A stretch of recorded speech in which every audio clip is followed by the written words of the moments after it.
जय जिनेंद्र। आज हम एक बहुत ही गहरे और दिलचस्प विषय पर बात करने वाले हैं। जैन दर्शन के नजरिए से आत्मा, कर्म और मोक्ष। जी बिल्कुल, ये जैन चिंतन के मूल स्तंभ है। हाँ, और हमारे पास इस पर एक काफी विस्तृत अध्ययन भी है, तो कोशिश रहेगी कि हम इसकी गहराई में उतरें। जी हमारा मकसद है कि इन थोड़ी जटिल लगने वाली बातों को सरल तरीके से समझा जाए। बिल्कुल, और उनके बीच का जो गहरा संबंध है उसे भी उजागर किया जाए। तो सबसे बड़ा सवाल शायद यही है कि जैन सोच के मुताबिक हम असल में हैं कौन? ये कर्म का चक्कर क्या है जिसमें हम फंसे हुए से लगते हैं, और क्या इससे निकलने का कोई रास्ता भी है? जरूर है। चलिए इसी पहेली को परत दर परत खोलने की कोशिश करते हैं। ठीक है, तो शुरू करते हैं सबसे बुनियादी चीज से। ये आत्मा या जीव, जैसा जैन दर्शन में कहते हैं, आखिर है क्या? देखिए, जीव शब्द का अर्थ ही है जो जीता है, जिसमें चेतना है। चेतना मतलब कॉन्शियसनेस। हाँ, चेतना यानी जानने की और महसूस करने की क्षमता। ज्ञान और दर्शन ये आत्मा का अपना अंदरूनी गुण है, अविभाज्य। अच्छा। जैसे गर्मी आग का स्वभाव है, वैसे ही चेतना आत्मा का। और सबसे महत्वपूर्ण बात, ये आत्मा अविनाशी है। अविनाशी मतलब न जन्म न मृत्यु। जी, जिसे हम जन्म या मृत्यु कहते हैं, वो तो बस अवस्था का परिवर्तन है। एक शरीर छोड़कर दूसरा शरीर धारण करना। आत्मा खत्म नहीं होती। ये तो कई दूसरी फिलॉसफी से काफी अलग है। कुछ मानते हैं कि अंत में सब शून्य हो जाता है। हाँ, या किसी परम सत्ता में विलीन हो जाता है। जी। यही जैन दर्शन की विशिष्टता है। आत्मा एक स्थायी, शाश्वत तत्व है। स्वतंत्र, मोक्ष के बाद भी वो अपने शुद्ध स्वरूप में बनी रहती है, खत्म नहीं होती। स्थायी, लेकिन क्या इसका कोई रूप रंग है, कोई आकार? नहीं, आत्मा को अरूपी कहा गया है, यानी उसका अपना कोई रंग, रूप, गंध, स्पर्श नहीं होता। और अनाकार भी, मतलब कोई फिक्स्ड शेप नहीं है। एक मिनट, अगर आत्मा का कोई आकार ही नहीं है, तो फिर वो इस शरीर में कैसे रहती है? चींटी के शरीर में भी, हाथी के शरीर में भी, ये कैसे संभव है? बहुत अच्छा सवाल है। यही जैन दर्शन का एक अनूठा सिद्धांत आता है, देह प्रमाण। देह प्रमाण? हाँ, मतलब आत्मा जिस शरीर में होती है उसी के बराबर आकार ले लेती है, फैल जाती है या सिकुड़ जाती है। लेकिन कैसे, अगर उसका अपना आकार नहीं है तो? इसका कारण कर्म है। जब तक आत्मा कर्मों से बंधी है, उसमें ये संकोच विस्तार की, मतलब सिकुड़ने फैलने की क्षमता आ जाती है। ये कर्मों का असर है, उसका स्वाभाविक गुण नहीं। अच्छा, कर्मों की वजह से? हाँ, और जब सारे कर्म हट जाते हैं मोक्ष में, तब आत्मा का आकार उसके अंतिम शरीर से कुछ कम रहता है। ये वाकई सोचने वाली बात है। पर कोई ये भी तो कह सकता है कि आत्मा जैसी कोई चीज है भी, इसका सबूत क्या है? कहीं ये सिर्फ मान्यता तो नहीं? नहीं, जैन दर्शन इसके लिए तर्क भी देता है। सबसे पहला तो हमारा अपना अनुभव है। अनुभव कैसे? हम सुख, दुख, इच्छा, गुस्सा ये सब महसूस करते हैं ना।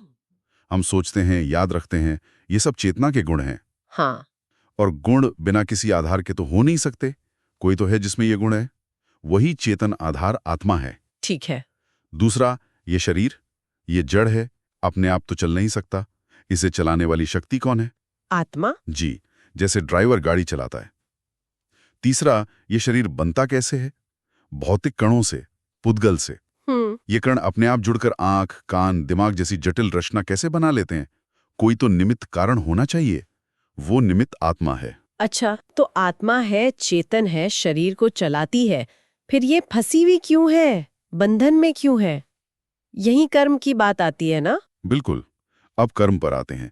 जैन दर्शन में कर्म का मतलब किसी भगवान का दिया फल या सजा नहीं है। तो फिर क्या है? कर्म को बहुत ही सूक्ष्म, अचेतन, भौतिक पदार्थ माना गया है। पुद्गल के कण, जो पूरे ब्रह्मांड में फैले हैं। भौतिक कण मतलब मैटर? जी, जी हाँ। मैटर और आत्मा। और इन कर्म कणों का संबंध अनादिकाल से है, मतलब कोई शुरुआत नहीं पता। अनादि, हमेशा से? हाँ, जैसे सोने की खान से निकले सोने में मिट्टी मिली होती है ना, सोना अलग, मिट्टी अलग, पर साथ में मिलते हैं, वैसे ही। और ये कर्ण आत्मा से चिपकते कैसे हैं? आपने कहा वो भौतिक हैं। हाँ, इसकी प्रक्रिया के 2 चरण हैं। पहला है आश्रव। आश्रव? आश्रव यानी कर्म कणों का आत्मा की तरफ खिंच कराना। ये हमारे मन, वचन और शरीर की क्रियाओं से होता है। हम जो सोचते हैं, बोलते हैं, करते हैं, उससे वाइब्रेशंस पैदा होती हैं। और वो कर्मों को खींचती हैं। जी। और दूसरा चरण है बंध, यानी उन आए हुए कर्मों का आत्मा से चिपक जाना। चिपक जाना?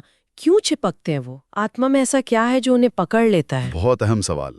आत्मा वैसे तो शुद्ध है, पर उसमें कुछ ऐसे भाव पैदा होते हैं जो गोंद या लेई का काम करते हैं। इन्हें कहते हैं कषाय। कषाय? हाँ, 4 मुख्य हैं। क्रोध यानी गुस्सा, मान यानी अहंकार, माया यानी छल कपट और लोभ यानी लालच। अच्छा, क्रोध, मान, माया, लोभ। यही कषाय आत्मा में राग यानी लगाव और द्वेष यानी नफरत पैदा करते हैं। यही चिपचिपाहट का कारण है। जब कर्म खिंचकर आते हैं तो इन कषायों की वजह से आत्मा से बंध जाते हैं। इनके अलावा अज्ञान, असंयम, लापरवाही भी कारण है। तो मतलब कर्म बाहर से आते हैं, पर चिपकने का कारण हमारे अंदर के भाव हैं। बिल्कुल सही। असली कारण भीतर है। ये तो थोड़ा मुश्किल लग रहा है समझना। अगर आत्मा अपने स्वभाव से शुद्ध है, जैसा आपने कहा, तो फिर ये कषाय, ये कर्म उससे जुड़ कैसे सकते हैं?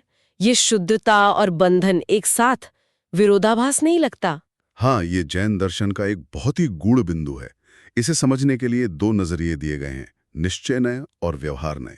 निश्चय नया, व्यवहार नया, ये क्या है? आप इन्हें ऐसे समझ सकती हैं। निश्चय नय यानी परम सत्य का नजरिया और व्यवहार नय यानी व्यवहारिक या सापेक्ष नजरिया। ठीक है। निश्चय नय कहता है कि आत्मा अपने स्वभाव से हमेशा शुद्ध ही है। परमार्थ से देखें तो वो न कर्म करती है, न बंधती है। तो फिर ये राग, द्वेष, गुस्सा वगैरह क्या है? निश्चय नय के अनुसार ये आत्मा के अपने ही विकृत भाव हैं, जिन्हें भाव कर्म कहते हैं। आत्मा सीधे बाहरी भौतिक कर्मों को यानी द्रव्य कर्म को नहीं बनती। अच्छा, तो फिर बंधन कैसे हुआ?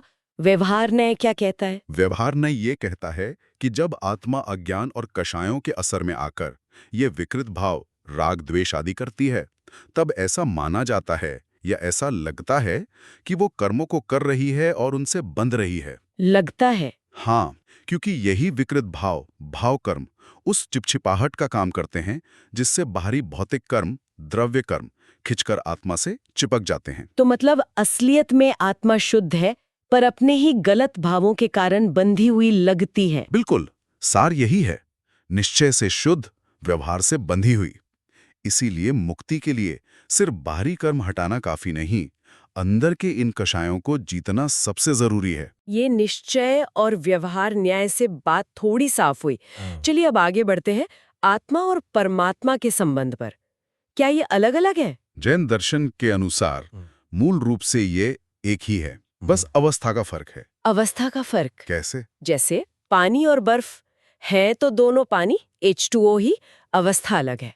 हर आत्मा जो अभी कर्मों से बंधी है वो संसारी आत्मा है, और वही आत्मा जब सारे कर्म नष्ट कर देती है, अपनी शुद्ध अवस्था पा लेती है, तब परमात्मा बन जाती है। तो परमात्मा कोई अलग से बनाने वाला ईश्वर नहीं? नहीं, जैन दर्शन में कोई क्रिएटर गॉड नहीं है। परमात्मा वो आदर्श अवस्था है जिसे हर आत्मा पा सकती है। हर आत्मा? चींटी भी? हाँ, हर आत्मा में वो क्षमता है। परमात्मा भी 2 तरह के कहे गए हैं, अरिहंत और सिद्ध। अरिहंत और सिद्ध? इनमें क्या फर्क है? अरिहंत वो हैं जिन्होंने मुख्य 4 घातिया कर्म नष्ट कर दिए हैं, जो ज्ञान, दर्शन, सुख, वीर्य को रोकते हैं। वे शरीर में रहते हैं, उपदेश देते हैं, जैसे तीर्थंकर। अच्छा। और सिद्ध? सिद्ध वो है जिन्होंने बाकी बचे सारे कर्म भी नष्ट कर दिए और शरीर भी छोड़ दिया। वो पूरी तरह मुक्त हैं, लोकाग्र में विराजमान, अपने अनंत आनंद में।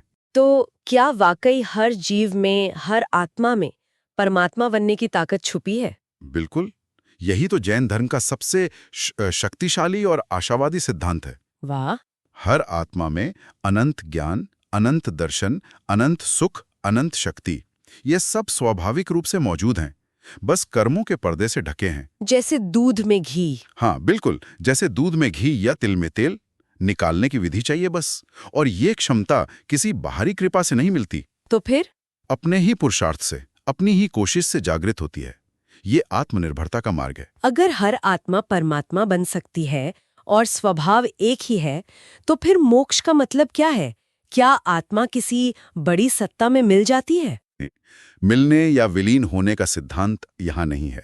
मोक्ष का मतलब है आत्मा का अपने ही शुद्ध स्वाभाविक स्वरूप को पूरी तरह से प्रकट कर लेना। कर्मों का पर्दा हट गया और आत्मा अपनी पूरी महिमा में चमक उठी। वो स्वयं ही परमात्मा बन जाती है। खुद ही परमात्मा बन जाती है। तो इस लक्ष्य तक पहुंचने का रास्ता क्या है? इन कर्मों से छूटने का तरीका? रास्ता है त्रिरत्न, 3 रत्न। त्रिरत्न, ये तो सुना है। हाँ, जैन धर्म का शायद सबसे प्रसिद्ध सूत्र, सम्यक दर्शन ज्ञान चारित्राणि मोक्ष मार्गः। सम्यक दर्शन, सम्यक ज्ञान, सम्यक चारित्र। जी, सम्यक दर्शन यानी सही नजरिया या सच्ची श्रद्धा, सम्यक ज्ञान यानी सही समझ, और सम्यक चारित्र यानी सही आचरण। ये तीनों मिलकर मोक्ष का मार्ग बनाते हैं। और ये तीनों अलग अलग काम करते हैं या एक साथ? एक साथ। ये जरूरी है। सिर्फ नजरिया हो पर ज्ञान और आचरण न हो तो अधूरा है। ज्ञान हो पर श्रद्धा और अमल न हो तो भी बात नहीं बनेगी। तीनों का एक साथ होना जरूरी है। ठीक है।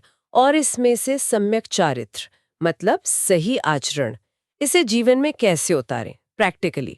इसका व्यवहारिक रूप है पंच महाव्रत, 5 मुख्य व्रत। हाँ, अहिंसा, सत्य। जी, 1 अहिंसा, मन वचन कर्म से किसी को दुख ना देना, ये सबसे प्रमुख है। 2 सत्य, हमेशा सच बोलना। 3 अस्तेय, चोरी न करना। 4 ब्रह्मचर्य, वासना पर नियंत्रण। 5 अपरिग्रह, जरूरत से ज्यादा संग्रह न करना, मोह न रखना। पर क्या ये पांचों व्रत सबके लिए एक जैसे हैं?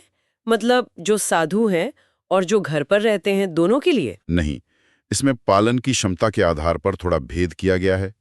जब इन व्रतों का पालन पूरी कठोरता से होता है तो वो महाव्रत कहलाते हैं। ये साधु संतों के लिए हैं। और जो घर गृहस्थी में है? उनके लिए अणु व्रत हैं, यानी छोटे व्रत। इन्हीं व्रतों का पालन वे अपनी सीमाओं में रहकर आंशिक रूप से करते हैं।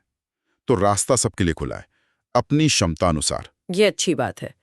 त्रिरत्न और व्रतों के अलावा तपस्या का भी बहुत जिक्र आता है। तप का क्या रोल है? तप को तो जैन साधना की जान कहा गया है। इसके 2 मुख्य काम हैं। एक तो संवर। संवर? हाँ, यानी नए कर्मों को आने से रोकना, जैसे नाव में छेद बंद करना। ठीक है। और दूसरा? दूसरा है निर्जरा, यानी पहले से जमा हुए कर्मों को नष्ट करना, जैसे नाव में भरा पानी बाहर निकालना। तो तपस्या मतलब सिर्फ उपवास रखना, भूखे रहना?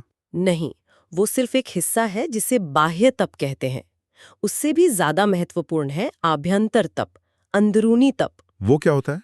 जैसे प्रायश्चित करना, विनम्र रहना, सेवा करना, स्वाध्याय यानी ज्ञान बढ़ाना और ध्यान लगाना।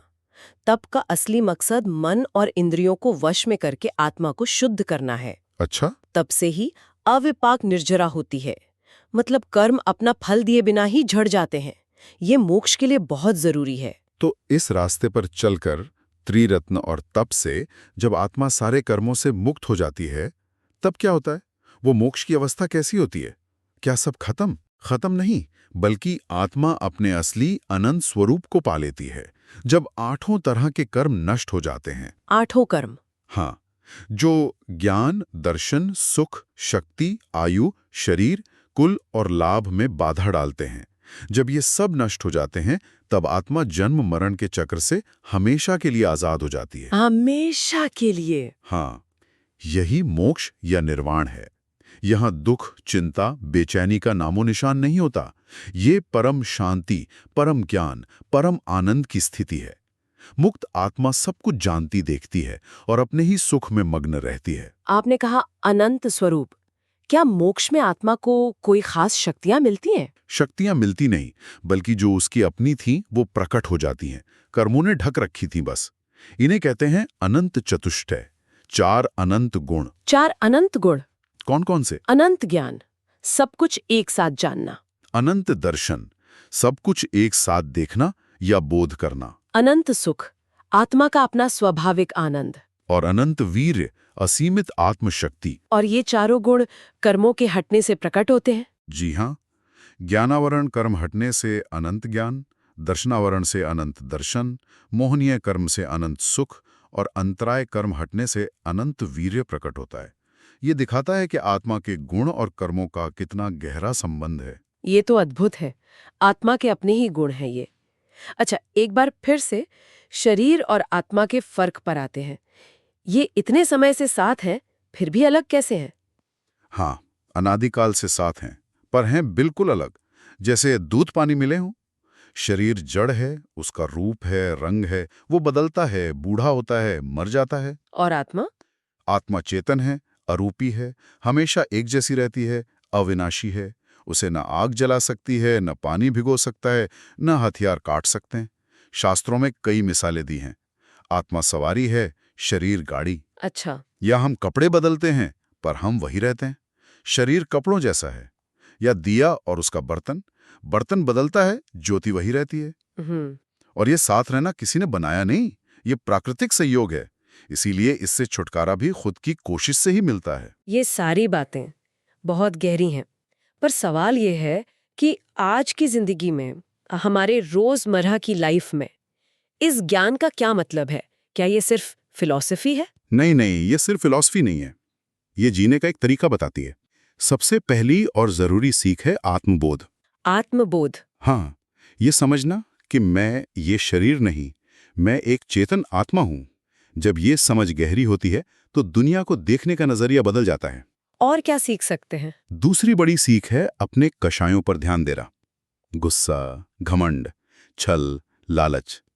पहचानना कि यही हमें बांधते हैं। इन्हें कम करने की कोशिश करना ही असल साधना है। व्यवहार में कैसे लाएं इसे? जैसे रोजमर्रा की जिंदगी में अहिंसा का पालन, किसी को मन से, वचन से, काम से चोट ना पहुंचाने की कोशिश करना, ये इसी समझ से आता है। तो रोज की लाइफ में कोई क्या करे? छोटे छोटे स्टेप्स क्या हो सकते हैं? वही त्रिरत्न को जीवन में उतारने की कोशिश। सही नजरिया रखें, सही चीजें जानने की कोशिश करें और सही आचरण करें। जो गृहस्थ हैं वो अणुव्रतों का पालन कर सकते हैं। जैसे कोशिश करें कि झूठ ना बोलें, जरूरत से ज्यादा चीजें जमा ना करें, दूसरों के लिए मन में करुणा रखें, अपने गुस्से पर काबू पाने की कोशिश करें, अपने विचारों और भावों को देखें, कौन से भाव शांति देते हैं, कौन से अशांति। ये भी एक तरह का स्वाध्याय है। ध्यान करना भी? हाँ, दिन में थोड़ा समय शांत बैठना, अपने अंदर झांकना, ये भी तप का ही एक रूप है। ये छोटे कदम ही धीरे धीरे बड़ा बदलाव लाते हैं। तो कुल मिलाकर आज हमने जैन नजरिए से आत्मा की एक पूरी यात्रा देखी। कैसे वो अपने शुद्ध स्वरूप से कर्मों के बंधन में आई, जिसमें उसके अपने ही कषायों का रोल था जी। और फिर कैसे सही नजरिए, ज्ञान, आचरण और तप के बल पर वो वापस अपनी उसी परमात्मा अवस्था को पा सकती है। और सारी यही है कि ये दर्शन व्यक्ति के अपने पुरुषार्थ पर, अपनी कोशिश पर जोर देता है। मुक्ति के लिए किसी बाहरी शक्ति पर निर्भर नहीं होना है, क्षमता हमारे अंदर ही है। बिल्कुल। जरूरत बस उसे पहचानने और जगाने की है। और जाते जाते सभी सुनने वालों के लिए एक सवाल छोड़ जाते हैं जिस पर आप सोच सकते हैं। अगर हमारा असली स्वभाव अनंत ज्ञान, अनंत सुख और अनंत शक्ति है, तो अभी इस पल हम अपनी उस अनंत शक्ति का कितना अनुभव कर पा रहे हैं? और वो कौन सी अंदरूनी गांठें या कषायें हैं जो हमें अपने ही असली स्वरूप से दूर रखे हुए हैं? सोचिएगा जरूर। जी। जय जिनेंद्र। जय जिनेंद्र।